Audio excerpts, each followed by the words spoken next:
거실에는 샤시 양쪽으로 철거될 수 없는 내력벽이 존재하고 있었습니다. 공용부에서 보았을 때 이 내력벽들이 날개벽으로 읽히지 않도록 약간의 장치를 해뒀는데요.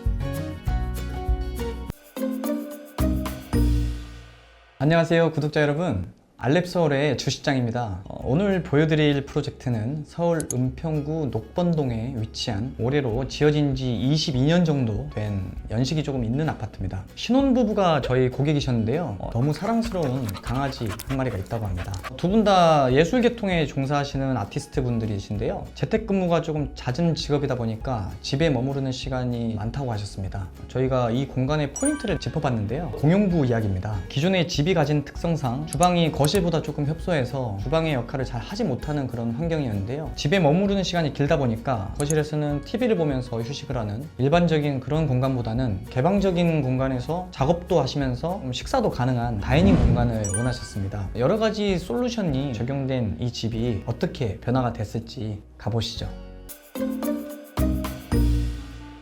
이 집이 갖고 있는 물리적인 그런 한계에 대해서도 고민을 해봤는데요. 이 공간은 현관으로 들어오는 시점에서 거실로 진입하기까지의 동선의 길이가 굉장히 짧은 특징을 갖고 있었어요. 이렇게 통로의 길이가 충분히 확보되지 않을 경우에는 중문의 역할이 매우 중요한데요. 공간이 유연하게 연결되도록 하는 그런 버퍼전의 역할도 갖고 있습니다. 중문을 열고 들어오면 바로 거실이 보이는 구조이기 때문에 소음을 차단해주는 기능적인 역할을 해주되 실루엣만 살짝 비치는 모루 유리로 저희가 계획을 해드렸어요. 현관은 웜 화이트와 우드의 조화로 단조롭고 따뜻한 느낌을 보여주었습니다.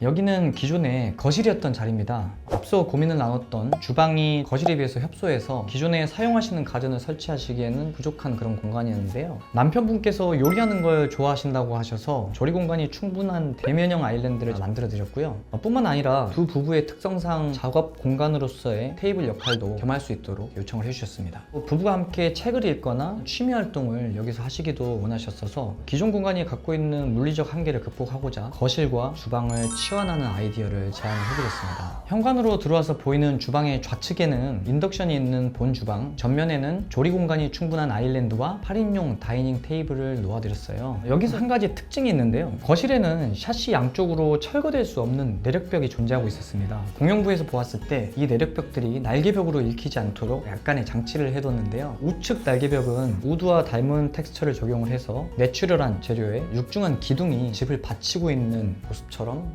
형성화시켜봤습니다. 이 날개벽 후면에 숨겨져 있는 아담한 팬트리를 구성을 해드렸어요. 이곳에는 밥솥 같은 것들을 포함해서 자주 주방에서 사용하는 주방용품들로 채워질 것 같네요. 좌측의 확장 부분은 여기도 마찬가지로 내력벽이었는데 그 사이 공간에 냉장고를 놓을 수 있는 공간을 마련해드렸어요. 냉장고를 놓고 나면 기존에 있는 내력벽보다 270mm 정도 이게 돌출되게 됐었는데 짜투리 공간을 잘 활용을 해서 수납 가능한 공간을 제안을 해드렸습니다. 공사 중간에 저희가 아이디어가 갑자기 떠올라서 제안을 해드렸던 부분인데 와인잔이나 커피잔, 그릇들을 넣는 용도로 알차게 써보겠다고 신나하셨던 기억이 있습니다. 공간이 가진 구조적 한계를 마주했을 때 다양한 시각으로 접근을 해서 잠재력을 극대화하고 기능적인 부분과 심미적인 솔루션까지 제안해드리는 게 저희의 역할이 아닐까 싶습니다. 이곳은 고객님의 취미가 담길 공간이고 책들과 피규어들이 채워질 공간입니다. 기존의 물건들이 들어와도 공간에 무드를 해치지 않도록 미니멀하고 단조롭게 공간을 구성해드렸는데요. 차분한 무드에 내추럴한 컬러를 써줬고 확장감이 느껴지는 화이트 컬러로 표현을 해보았습니다. 거실과 주방이 어긋나 있는 구조였기 때문에 중앙에 있는 벽의 마감이 거실과 주방의 비슷한 색상으로 삥 돌아가게 되면 오히려 이 어긋난 그림이 더 직관적으로 읽히게 되거든요. 그래서 저희가 스모파에서 흑백을 표현을 하듯이 밝은 공간 대비해서 어두운 색감의 타일을 써줬는데요. 덕분에 이 어긋난 구조적 단점이 시각적으로 중화되고 이 벽이 집 전체의 중심을 잡아주고 있는 느낌이 드네요. 여기서 한 가지 디테일이 더 들어갔는데요. 벽면과 1대1로 히든도어로 마감이 되는데 좌측에 내력벽이 저희가 돌출되어 있어서 의도적으로 이 벽면을 앞으로 돌출을 시켰고 이 벽체 마감 부분의 타일이 히든도어의 도어 스토퍼가 되도록 계획을 해봤습니다. 집을 구성하는 각 방들의 명확한 용도를 다 정리를 해주셨어요. 안방은 온전히 휴식을 취하면서 시청각실의 역할도 겸할 수 있는 공간이었으면 좋겠다고 얘기를 해주셨고요. 그러고 나면은 이제 방 2개가 남죠. 하나는 드레스룸으로, 하나는 작업실로 쓰시겠다고 말씀을 해주셨어요. 탁 트여져 개방되어 있는 공용부와 상반되게 많은 오브제들이 채워질 걸 대비해서 밝고 심플하게 계획을 해드렸습니다.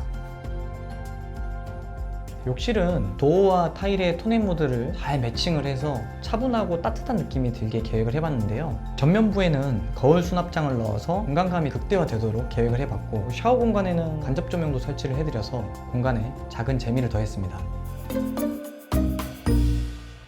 여러분 잘 보셨나요? 거실에 비해서는 협소했던 주방, 면 정리를 하지 않았더라면 오히려 더 많이 분절돼 보였을 공간인데, 불편했던 공간들을 역으로 디벨롭을 해서 고객님의 니즈와 동선에 맞게끔 탈바꿈시켰는데요. 공간이 가진 형태에서 한계점들을 먼저 파악을 하고 하나하나 보완해 나가면서 더 좋은 최선의 방향을 찾는 것이 디자이너가 해야 될 역할이 아닌가 싶습니다. 오늘 또 봐주셔서 감사하고요.